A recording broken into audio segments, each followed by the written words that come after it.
俄军的军改之所以弊端重重，和自身军费不足有直接关系，而我解放军的军改得以成功，主要也是因为这个原因。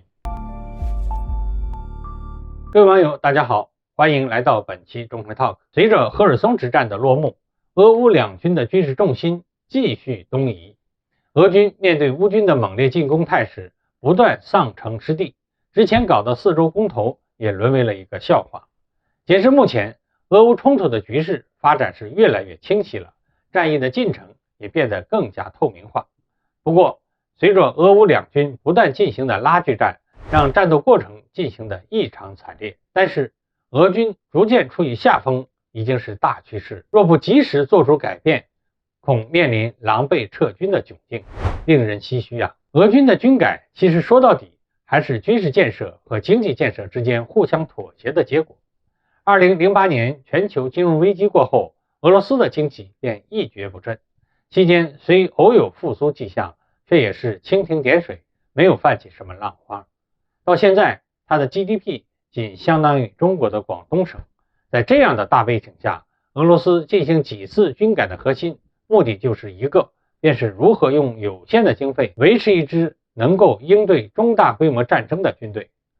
俗话说1分钱难倒英雄汉，这话形容当前的俄军是再适合不过了。好钢要用在刀刃上，这是俄军军改的核心要领。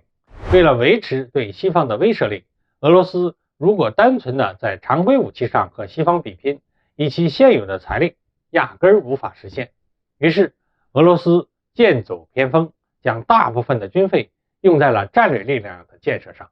大力扩充了核武库，维持了一支足以随时毁灭西方的核力量。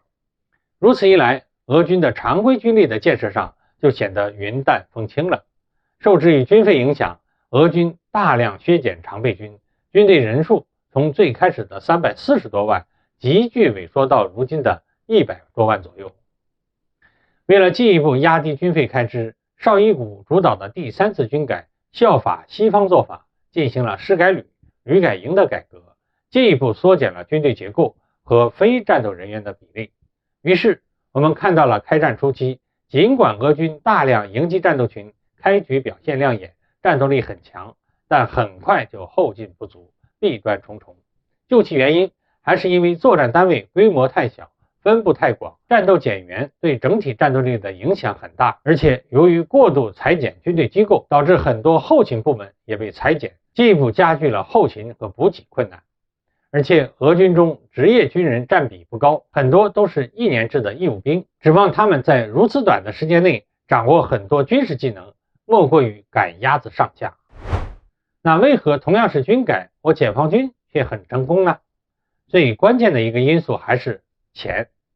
要知道，中国的 GDP 是俄罗斯的10倍，军费支出更是它的4倍。我们军改的出发点和俄军完全不一样，我们不是奔着如何省钱去的，而是聚焦于如何提高军队战斗力，更加适应未来战争。出发点不同，结果自然就不同。为了迎合未来战争需求，我军缩减了陆军人数，整合为了13个集团军，将更多的军费侧重于海空军建设。更为重要的是，我们在军队指挥领导体系上进行了大幅改革，使军队的职能划分更加清晰，反应速度更快。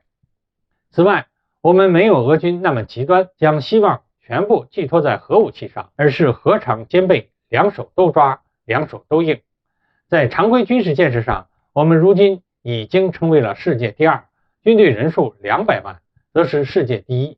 俄乌冲突再次证明，人终究是决定战争胜负的最重要因素。维持一支庞大的常备军，对中俄这种有着漫长边境线的国家来说，这是必须的。假使我们军费充足，我们在对官兵的待遇上也比以前有了很大提高，解决了军人的后顾之忧，他们便可以将精力全部放在训练上。综合来看，中俄两国的军改为何结局完全不一样？虽然原因很多，但是这和两国巨大的经济差距直接挂钩。经济基础决定了上层建筑，没有钱就没有国防。好，关于俄军军改本期我们就聊到这儿，下期我们聊聊俄军打仗为何总是吃亏。好，各位网友，今天我们就聊到这儿，欢迎下期再见。